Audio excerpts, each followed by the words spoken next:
Olá, você que nos ouve, um prazer estar de volta. Olá, Alícia. Hoje nós vamos falar de um tema interessantíssimo: libertação. E o título deste programa é O Perigo da Casa Vazia. O que será isso? Parece uma coisa meio de filme de terror.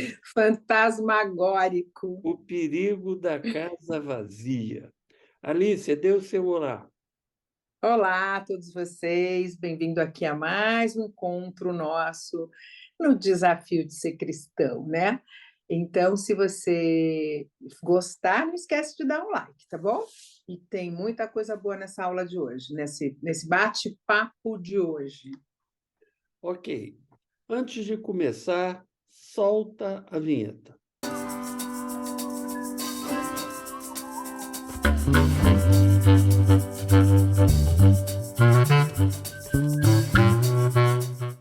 Conforme eu disse, o tema de hoje é o perigo da casa vazia. E isso tem a ver com libertação. Mas o que tem a ver com libertação? Eu vou explicar. Eu começo explicando como funciona a questão do ataque dos demônios sobre os seres humanos. Primeira coisa, demônios existem. Como você sabe disso, Vinícius? A Bíblia diz que eles existem. Uma vez, Jesus expulsou tantos demônios de um homem que eles encheram, possuíram uma manada de porcos que estava ali, e os porcos acabaram se suicidando. Aquela pessoa tinha vários demônios dentro dela. Eles até falam para Jesus dizendo: nós somos legião, quer dizer, é uma quantidade boa. A Bíblia fala de demônios. Os demônios existem. A Bíblia também fala que eles agem, agem para prejudicar os seres humanos. E nós vamos ver como eles fazem isso. Então, essas são duas realidades, são realidades do mundo espiritual.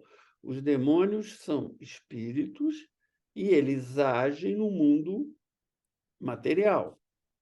Eles agem aqui provocando efeitos negativos, mas eles são espíritos, eles não são seres humanos. Isso é o que a Bíblia nos conta. Então, os demônios, também a Bíblia nos diz, são anjos caídos. Originalmente eram anjos que seguiram Satanás na sua rebelião contra Deus. A Bíblia fala isso. A Bíblia diz que 1/3 dos anjos seguiram Satanás, o que é muito. Por outro lado, não podemos esquecer, se 1/3 seguiu Satanás, 2/3 continuam com Deus. Então, temos pelo menos 2 anjos para cada demônio, o que é confortador. Então, demônios existem, demônios agem, demônios tentam prejudicar os seres humanos. E como eles fazem isso? De 3 formas. A primeira é a tentação. Todo mundo passa por isso. Até Jesus foi tentado pelo próprio Satanás. Está lá em Mateus 4, 1 a 11. Antes dele começar o ministério dele, Jesus foi tentado por Satanás. Demônios nos tentam. Nos tentam de que maneira? É como se nós tivéssemos uma armadura e eles ficassem procurando, Alicia, brechas na armadura, para ver por onde vão penetrar. Se a armadura não tem brecha, as flechas dele não tem como passar. Mas se a armadura tem uma brecha, tem um lugar lá que não está protegido, é ali que ele vai atacar no ponto fraco. Então, cada um tem o seu ponto fraco. Orgulho é ponto fraco, inveja é ponto fraco, ira é ponto fraco, desejos sexuais que não são adequados é um ponto fraco, cobiça é um ponto fraco, hipocrisia é um ponto fraco. Então, há muitos pontos fracos. As pessoas não têm todos esses pontos fracos. Umas têm uns, outras têm outros. E os demônios identificam os pontos fracos como? Pelas nossas atitudes, pelas nossas falhas, pelas nossas falas, pelas reações das outras pessoas a nós e assim por diante. Então, a primeira forma que ele age é a tentação, nos instigando a fazer coisas que não deveríamos fazer. Foi o que Satanás fez com Adão e Eva, dizendo para eles comerem do fruto da árvore do bem e do mal, e isso provocou a queda do ser humano. Foi isso que Satanás tentou fazer com Jesus, querendo que Jesus tentasse a Deus, querendo que Jesus adorasse a ele, Satanás, e assim por diante. Então, é assim que Satanás e os demônios agem. Todo ser humano é tentado em algum momento da sua vida. Isso é uma coisa que é uma constante nas nossas vidas. Não se iludam contra isso. Você sempre será testado por Satanás. Uma vez, Jesus falou para Pedro: Satanás vai te peneirar. Olha só a expressão que Jesus usou. E Pedro falhou miseravelmente, porque ele negou a Jesus 3 vezes. A segunda forma que demônios agem sobre seres humanos é a opressão.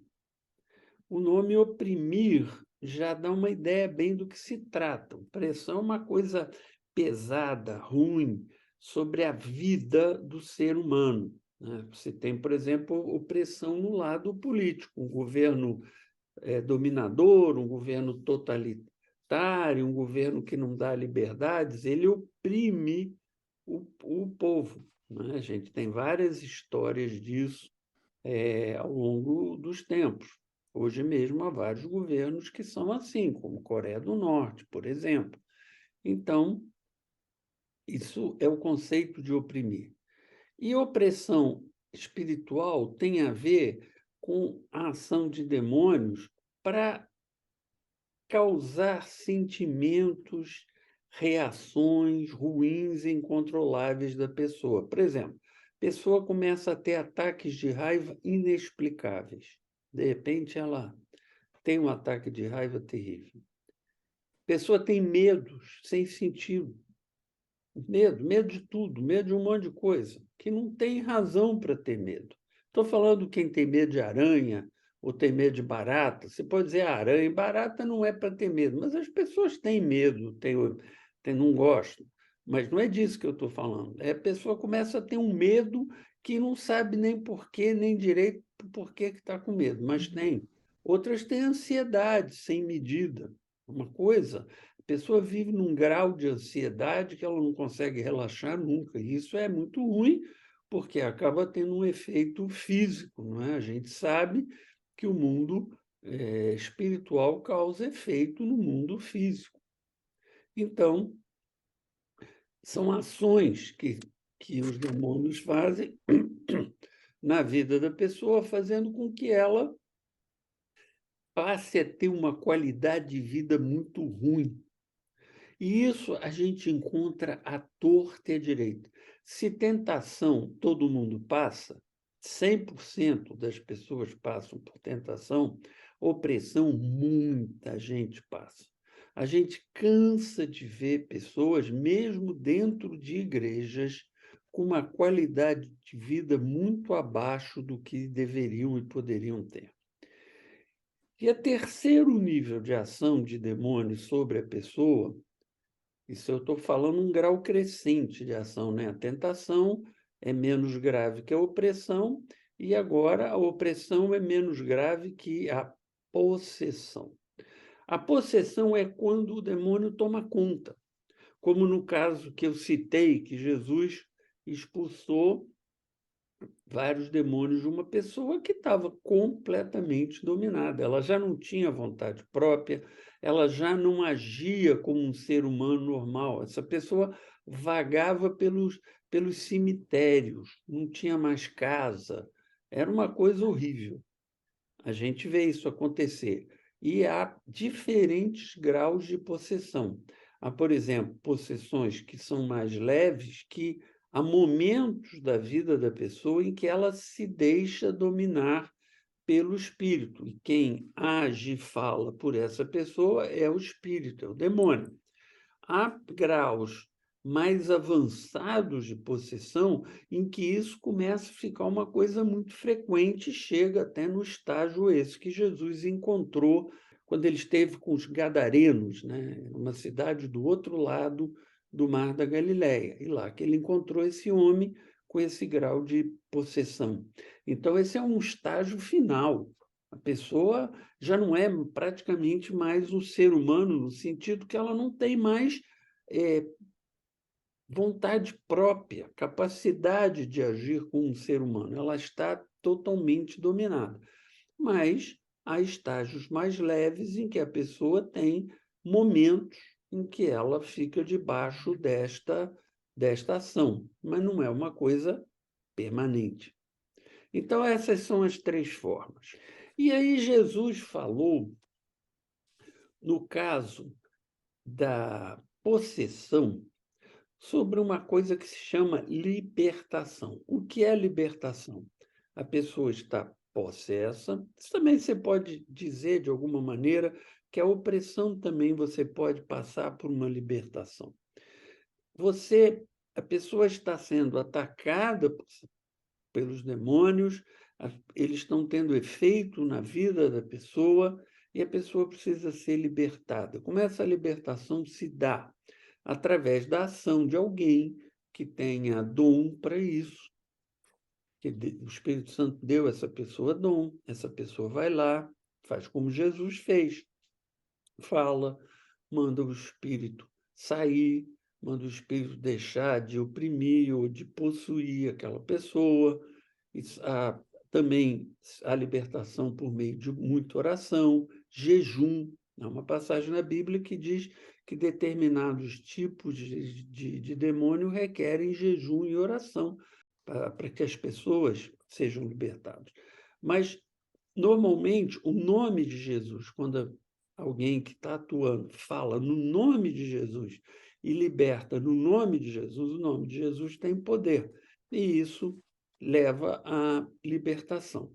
E aí Jesus está falando de alguém que foi libertado da ação de demônios, que é, na verdade, o que nós estamos tratando hoje, libertação. Jesus falou sobre libertação, mas ele não falou do ato de libertar, ele falou do que acontece depois do ato de libertar. Olha o que ele disse. Jesus continuou: quando um espírito mau sai de alguém, anda por lugares sem água, procurando onde descansar, mas não encontra. Ele está falando aí do mundo espiritual, né? É um espírito, portanto, esse espírito vaga num lugar, ele está falando do mundo espiritual. Então, o espírito diz: vou voltar para minha casa de onde saiu. Aí volta. E quando encontra a casa vazia, limpa e arrumada, sai, vai buscar outros 7 espíritos piores ainda e todos ficam morando ali. Assim, a situação daquela pessoa fica pior do que antes. E isso também acontecerá com essa gente má de hoje. Olha, Jesus está falando claramente que existe expulsão de espíritos, mas também está falando que o espírito pode voltar quando a casa está vazia. Vamos explicar isso. Então, quando alguém é liberto, por exemplo, da possessão ou da opressão, sua mente e alma, a casa, que ele está chamando de casa, ficam vazias, limpas da ação maligna. Bom, os demônios não estão mais agindo ali. Houve uma libertação e a pessoa ficou limpa, entre aspas. Mas a mente e a alma daquela pessoa não estão preenchidas com nada espiritualmente. Saiu demônio, mas não entrou nada. Está vazio. E aí é o perigo. E é o título dessa conversa de hoje, o perigo da casa vazia. E se não houver preenchimento, quando o demônio tentar retornar, e ele vai tentar retornar, acabará ocupando de novo o espaço. Por quê? Porque estava vazia. A casa vazia é um perigo. E o resultado acaba sendo pior, porque ele traz outros com ele. Ele diz, eu fui expulso porque eu não tive força suficiente. Vou trazer outros, que aí eu vou ficar mais forte, vou dominar essa casa aqui. E ele volta e a situação fica pior do que antes.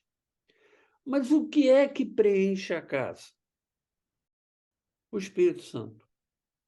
Quando a pessoa é liberta, ela precisa que a casa vazia seja ocupada pelo Espírito Santo, que é Deus habitando em nós, Deus presente na nossa vida.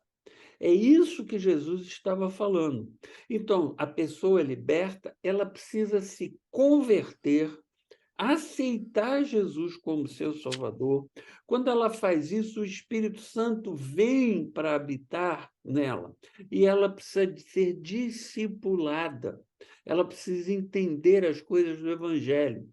Por quê? Porque vai haver novas tentações. E se ela der brecha, os demônios vão voltar.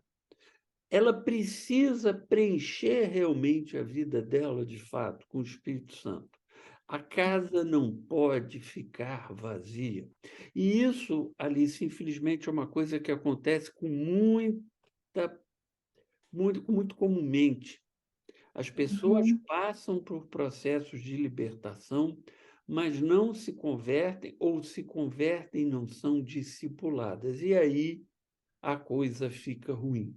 Então, libertação é uma coisa muito importante, muito boa, necessária. Jesus fez, a gente precisa fazer. Não é que toda hora, toda pessoa, como alguns pensam e dizem, né, tem possessão, não é assim, mas é preciso entender que essas coisas existem e as pessoas precisam ser libertadas, mas não basta libertar.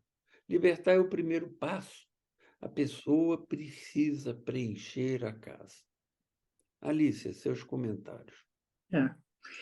Esse é um tema bem polêmico, né, Vinícius? Assim, está na Bíblia, ele é muito claro e tal, e até para a gente esclarecer, assim, quer dizer, tentação é uma coisa que a gente vive o tempo inteiro, né? E aí, eu até queria te fazer uma pergunta, Vinícius.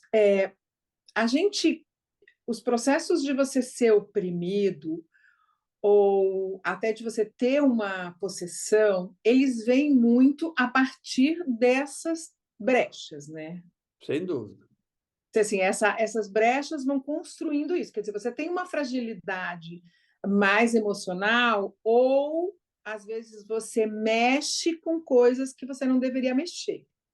Posso dizer isso? Claro, sem dúvida. Eu vou dar um exemplo bíblico. A Bíblia fala que quando Judas Iscariotes, que era um dos 12 apóstolos, vem de Jesus, antes que ele faça isso, que ele faça e entregue Jesus com um beijo, etc., que Satanás entrou nele. Mas antes disto acontecer, aparece um negócio muito interessante, interessante pelo lado ruim, com Judas. Judas era o tesoureiro do grupo de apóstolos. Os apóstolos não trabalhavam, eles não podiam trabalhar, eles eram itinerantes, como Jesus. Então, eles eram sustentados por doações de pessoas e havia um grupo que seguia, inclusive mulheres, que ajudavam, de alguma forma, ajudavam no sustento daqueles homens. Muito bem. E, naturalmente, algum dinheiro eles tinham. Era pouco, eles eram pobres, mas tinham. E a Bíblia fala que Judas era o tesoureiro. Ele era o cara que cuidava do dinheiro do grupo dos apóstolos e Jesus. E a Bíblia fala que ele roubava das ofertas. Então, ele já estava dando a brecha. Ele já estava mostrando que a ganância era algo importante para ele. Por quê? Porque ele roubava das ofertas que eram dadas para o grupo de Jesus. E foi esta ganância que foi explorada por por Satanás para que ele ouvisse o canto, vamos dizer, da sereia dos sacerdotes e vendesse Jesus por 30 dinheiros. Judas vende Jesus. Então, portanto, ele era ganancioso. E a brecha estava lá adiante, porque ele já vinha roubando. E aí, Satanás vai tentando, a pessoa rouba, faz isso, faz aquilo, vai dando mais um passo, até que ela dá uma brecha maior, e aí Satanás se aproveita e domina. É assim que funciona. É um processo. Não é que sai do zero e dá um pulo lá para diante. Não. Essa coisa vai andando aos poucos. Quer dizer, você vai deixando algumas características que a gente já falou aqui, que são pecados. Vamos falar disso? Ganância é pecado. Mas eu queria dizer também que você duvidar do seu Deus como seu Deus único e cultuar outros deuses também é uma grande brecha, né, Sem Vinícius? O dúvida. inimigo deve gostar muito de ver quando você não é uma pessoa com muita certeza da presença de Deus na sua vida. E você, não confiando nele, vai tentar dar uma ajudinha com práticas que, na verdade, cultuam outros deuses. Não estou É. aqui discutindo que a pessoa não, outras pessoas tenham seus deuses. Eu estou aqui discutindo que se você, pontuando que se você tem este Deus e ele diz que ele é um Deus único, então você tem que acreditar nisso, porque você não pode, na hora que está tudo bom, ele é o seu Deus maravilhoso. E na hora que você está inseguro, porque alguma coisa não está naquele momento sendo do jeito que você quer, você cultua outros deuses, pede ajuda para outros deuses, e aí esta brecha, ó. É. Isso é muito claro, né? Isso, no dia de hoje, a gente poderia dizer o seguinte: você ora a Deus, ora a Deus, ora a Deus, pede alguma coisa, pede uma resposta e não recebe. Aí vem a amiga e diz assim para a moça, né? Digamos que seja uma moça: ah, vamos numa cartomante, vamos jogar uma cartinha de tarô que você rapidinho vai saber o que é. Pronto, você está dando uma brecha. E tem um caso na Bíblia que é assim, Alice. O primeiro rei de Israel foi Saul.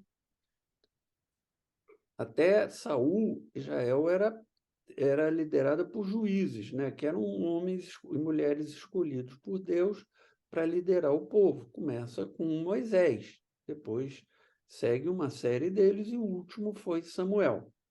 E aí o povo pede um rei e Samuel consulta Deus e Deus diz: não, tudo bem, dá um rei para eles. E o primeiro foi Saul, logo em seguida veio Davi, foi o segundo rei. Bom, e Saul é um homem que se perdeu no caminho.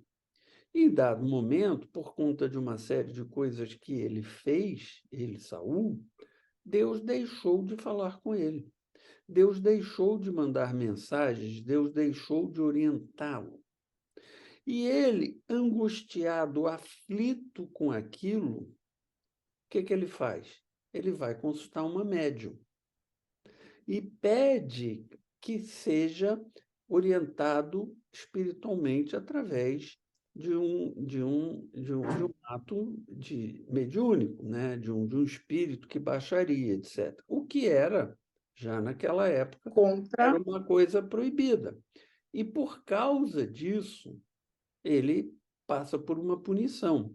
Então, Deus se calou e ele não aceitou que Deus tivesse calado, em vez dele se arrepender, orar a Deus, dizer: Deus, por que você se calou? O que eu fiz de errado? Me corrige, me concede. Não! Ele vai procurar um jeitinho, vai procurar um caminho paralelo. E, ao procurar um caminho paralelo, ele sai daquilo que ele devia estar fazendo. Então, as razões pelas quais as pessoas procuram caminhos paralelos podem ser diversas, mas fato é que isso é uma coisa muito comum. Isso não aconteceu só com Saul, isso acontece todos os dias. Eu já cansei de ver isso. Pessoas que dizem que fazem essas práticas. Por exemplo, a pessoa é cristã e faz uma simpatia, sei lá, para conquistar um namorado, para ganhar o dinheiro, Para ganhar na Mega Sena. para ganhar, sei lá por que motivo, alguém conta para ela uma simpatia, ela vai e faz. Quer dizer, isso quem é cristão não faz essas coisas, porque essas coisas não têm a ver com aquilo que a gente acredita. Ou bem você acredita em Deus e você segue aquilo que orienta, ou você vai fazer outras coisas. O que você não pode é tentar ficar com um pé em cada barco. Não vai funcionar, porque uma coisa vai entrar em choque com a outra. Agora, voltando aqui à questão da libertação, né, Vinícius? É muito comum que isso ocorra em retiros espirituais, encontros com Deus. Em algumas igrejas isso acontece mais, vamos dizer assim, mais cotidianamente. Há um momento para isso e tal. Mas as pessoas, muitas vezes, não sabem da importância dessa continuidade, né? A gente já viu isso acontecer em outros momentos, que a pessoa vai lá, ela vive um momento assim de libertação mesmo, né? É uma coisa que a alivia, traz uma paz, mas ela não cultiva isso, né? Eu diria que o que você está falando é que no momento em que a casa fica limpa e vazia, o Espírito Santo automaticamente vem. E você tem que cultivar. Cristianismo, de novo, é isso. Essa permanência, esse cuidado, esse eterno aprendizado, esse relacionamento com Deus. É um conjunto de coisas. E a pessoa, muitas vezes, acha que ela está pronta para seguir em frente. Então, eu até diria, Vinícius, que muitas vezes é melhor a pessoa esperar um pouco para essa libertação, entender melhor essa libertação, e aí fazer esse trabalho de libertação, porque ele precisa vir realmente acompanhado de um discipulado, de uma conversão. É Aliás, engraçado, porque é que me eu veio, acho o só para seguinte, concluir, é me que veio à eu... mente uma imagem. Sim, termina. Você quer falar alguma coisa? O que eu queria dizer é o seguinte: a pessoa que está possuída não tem como saber disso. Quem tem que saber disso é quem liberta.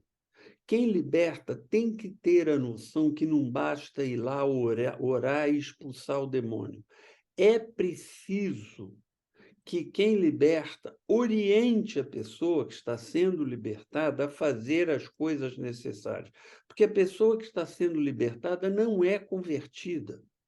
Quem é convertido não pode ser possuído, não pode ter uma possessão. Quem é possuído é porque não está convertido. Se você não está convertido, você não sabe. Então, quem liberta é que tem que saber disso.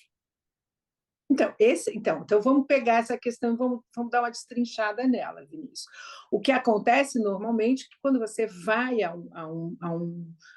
você vai vivenciar um processo de libertação nas igrejas, as pessoas que fazem a libertação e há aquelas pessoas que muitas vezes estão te encaminhando para aquilo, porque você às vezes não tem essa noção, né? A pessoa ciente do que está vivendo. Então, na verdade, são duas pessoas, ou enfim, vamos colocar aqui, as pessoas que te ajudam a ser libertado no sentido que estão te explicando, que estão te levando até este momento de libertação, normalmente alguém que te conhece, alguém que frequenta uma igreja, alguém que está na sua igreja, às vezes você pode estar dentro da igreja e isso acontecer, né? Não é só para quem está fora, é para quem está dentro, mas cuja conversão não foi realizada completamente, né? E aquele que faz a libertação, o ato da libertação, que são pessoas específicas, não é? A gente não sai, gente, para quem, né, não está muito acostumado com isso, a gente não sai por aí libertando as pessoas, né? É preciso conhecimento, discernimento, prática, você precisa conhecer um pouco disso para poder fazer, para poder até explicar para a pessoa. Então, acho muito importante a gente estar falando disso aqui, porque muitas vezes as pessoas falam: ah, vai lá na igreja, tem um dia lá da libertação, não sei o quê. E a pessoa acha que isso é um ato único. Então, você vai lá, passa por aquele momento espiritual e vai embora para casa e diz: pronto, estou pronto. Tô... E aí a pessoa não está pronta, não vai fazer o momento seguinte, que é sua conversão real, seu discipulado e tal, e aí 7 novos virão, quer dizer, a vida dela vai ficar muito pior, de um certo aspecto, né? E ela vai ficar muito decepcionada e vai se afastar mais ainda de Deus, porque ela vai ficar profundamente decepcionada de ter Sem dúvida. achado. Então, eu acho que essa live ela é muito importante para você que tem uma pessoa na sua família, no seu círculo de convivência, no seu ambiente de trabalho, nos seus amigos, ou até no seu irmão da igreja, que você percebe alguma coisa, né? E que você quer ajudar. Então, você precisa entender que para ajudar é preciso ter algum conhecimento disso que a gente está falando aqui, dessas passagens bíblicas, dessas explicações bíblicas, porque você, ao tentar ajudar, pode estar trazendo para uma pessoa que já está em sofrimento, mais sofrimento. É importante a gente entender o seguinte, Alice: se não fosse fundamental ter este conhecimento, Jesus não teria falado nisso. E o evangelista não teria perdido o tempo dele registrando no evangelho, que tinha espaço limitado, ele tinha que escolher o que ele ia registrar. Se o evangelista se deu o trabalho de registrar isso, é porque é uma informação Claro. importante, e é uma informação que, se Jesus não tivesse revelado, contado, as pessoas não saberiam por conta própria. A segunda coisa que eu quero comentar é o seguinte: o ato de libertar é a parte mais fácil. Pode parecer que é, não, eu estou aqui enfrentando demônio. Não, com fé, com o nome de Jesus, o nome de Jesus tem poder, com o nome de Jesus e fé, a libertação se dá. Esse é o ato mais fácil. O ato mais difícil é discipular a pessoa. É depois. Porque a pessoa, para chegar naquele estado, é porque ela deu brechas. Ela tem um vício, ela tem sentimentos ruins, ela tem práticas que não deveria. E abandonar estas coisas, mudar a própria vida, não é trivial. Uma vez, eu e a Alice, nós tínhamos uma pessoa aqui próxima da nossa casa, que era uma pessoa que a gente gostava, ele era alcoólatra, e era meio morador de rua. E a gente fez amizade com ele, sempre dava coisas para ele. Uma vez nós o procuramos e perguntamos se ele queria se tratar, se ele queria sair do alcoolismo. Ele disse que queria. Nós levamos ele num lugar que a gente conhecia, num lugar sério, para tratar o alcoolismo. Compramos o enxoval que ele precisava ter para entrar lá. A Alicia foi levar com um outro amigo nosso lá, porque era longe, foi levar a pessoa até lá, deixou a pessoa, ele fugiu Não e deu deixou os conta. documentos para trás, porque os documentos estavam na secretaria, na área administrativa do local. Ele foi embora, fugiu. Ele, no fundo, não queria abandonar aquilo. Então, o discipulado passa pela pessoa querer. E ela vai ter que abandonar os pecados de estimação dela, ela vai ter que querer mudar de vida, ela vai ter que fazer as coisas que precisa fazer, e isso não é trivial. É preciso determinação, comprometimento da pessoa que está sendo discipulada e paciência e comprometimento do discipulador. Porque requer horas e horas de trabalho, tem avanços, tem recuos, vai para frente, vem para trás, não é bem assim. Você acha que está tudo certo, a pessoa recai e assim por diante. E não se iluda, você que está me ouvindo, os demônios ficam em torno, querendo atrapalhar, querendo Claro. voltar, tentando de novo, colocando coisas no caminho da pessoa para a pessoa cair, querendo se aproveitar da situação. Então, não é trivial. E tanto não é trivial que Jesus falou nisso, que Jesus explicou como funciona, para que a gente soubesse. Para que a gente soubesse, fizesse o quê? para que a gente soubesse e pudesse agir e pudesse realmente fazer o processo de cura completo. A libertação é um processo de cura. O passo sim, da expulsão dos demônios, propriamente dito, é só o primeiro. Depois tem todo o resto. sim. É engraçado, você falou um pouco assim como você falou aqui especificamente, né, do alcoolismo, por exemplo, ou, né, de alguns vícios que as pessoas têm, que é assim, na hora que você decide que você não vai mais beber, talvez você não possa beber para o resto da sua vida. É isso. Cura, às vezes, é abrir mão de uma coisa que aparentemente te faz bem, mas que, na verdade, não te faz bem, né? E aí eu fico pensando assim, Vinícius, alguém está ouvindo aqui pensando, bom, se eu tenho uma opressão e eu não vou conseguir fazer isso, melhor eu ficar com a opressão. Não, gente, não é isso. É difícil, é uma coisa séria, é uma coisa que precisa ser feita com cuidado, mas ser cristão também é ser uma coisa séria, precisa ser feita com cuidado, tem uma série de coisas que você nunca deve deixar para trás, você precisa se transformar. Então, é isso, é sempre muito bom. O fato da gente estar aqui dizendo que é difícil, que precisa de comprometimento, não quer dizer, então não faz. Não, faça, faça, porque a sua vida vai se tornar muito melhor.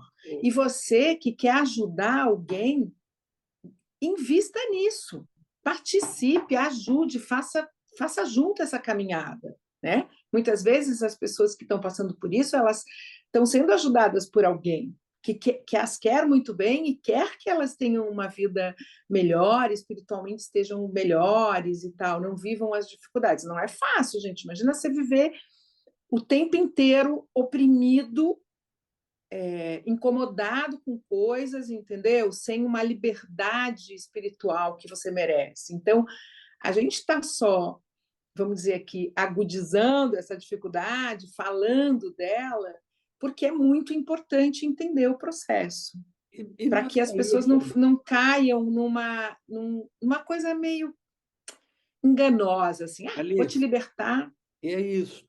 Eu lembro o seguinte: no Brasil tinha uma época que os governos achavam que um pouco de inflação era bom. É bom, porque desenvolvimento gera gasto público, precisa ter gasto público para desenvolver, e gasto público gera inflação. Um pouco de inflação é bom. Então vamos ter uma certa leniência com a inflação. Até a década de 80, no Brasil, era um pouco assim o pensamento.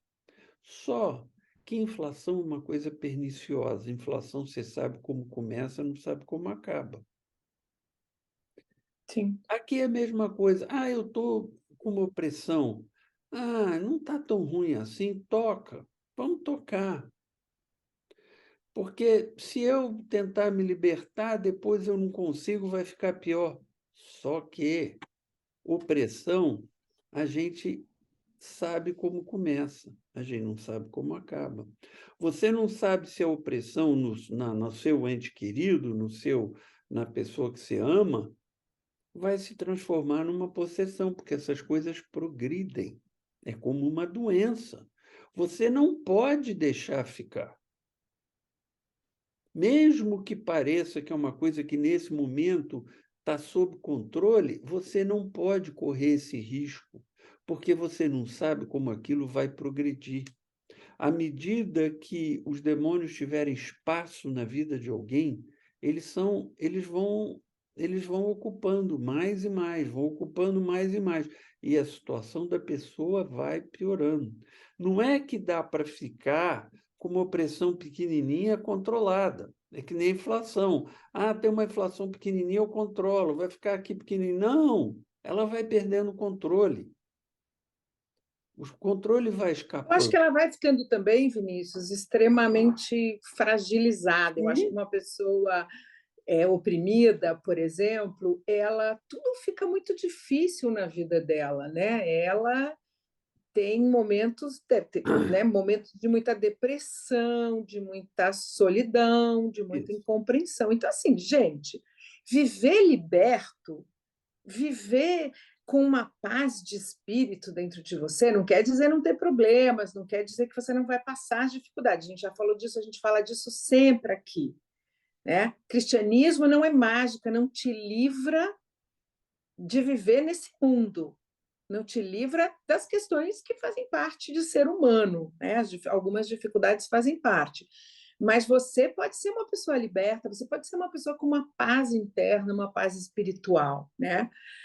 Então, assim, a gente está apenas mostrando para você como isto é, mas a gente sim acha que se você está diante de alguém que precisa de ajuda, leve para sua igreja, procure um pastor habilitado ou um grupo em alguma igreja que faça esse tipo de trabalho. Não são todas as igrejas que fazem, né, Vinícius? A gente sabe disso. Então, encontre algum lugar para te ajudar, porque somos todos merecedores. Às vezes a pessoa ela não sabe, mas ela é merecedora de ter essa paz interna. Ela merece. Às vezes essa falta de consciência dela do que ela está vivendo, né, torna a vida dela um inferno. Literalmente a palavra inferno aqui cabe bem, né, Vinícius? Isto é um inferno, Sem entendeu? dúvida. Então vale a pena, e eu acho muito esclarecedor isso, porque não é uma coisa que você vai lá, passa por aquela sessão de libertação, vai para casa e acha que existe um mundo mágico, que então agora a sua vida será diferente. Não. Isso é um processo, como tudo que a gente fala aqui, e você deve sim. Se você está com algum sintoma, alguma necessidade, você está se sentindo assim, procure ajuda. Você vai ficar muito melhor. Ok. Bom, Alice, o nosso tempo já se esgotou. Eu acho que quem nos ouviu entendeu um pouco esse processo. Se você Sim. tiver dúvida, escreva, mande as suas questões, nos procure, que nós teremos prazer em responder, em atender quem estiver precisando de ajuda. Porque nosso objetivo aqui é somente divulgar o Evangelho de Jesus e ajudar as pessoas. Se você gostou dessa live, dê um like, nos siga, nos recomende para amigos, familiares, para que o nosso trabalho possa ser mais divulgado, mais conhecido, porque isto é importante. O Para que Evangelho a gente possa atingir mais pessoas com a palavra de Deus, né, Vinícius? o Evangelho de Jesus é fundamental e é a cura que o mundo precisa. Bom, Amém. agradeço a sua presença aqui, ter nos acompanhado. Alice, obrigado por dividir aqui a bancada comigo. E para você que está aqui conosco, que Deus abençoe a sua vida, que Ele ilumine os seus caminhos e que Ele te dê a paz. Tchau, tchau. Amém. Tchau, tchau para todos.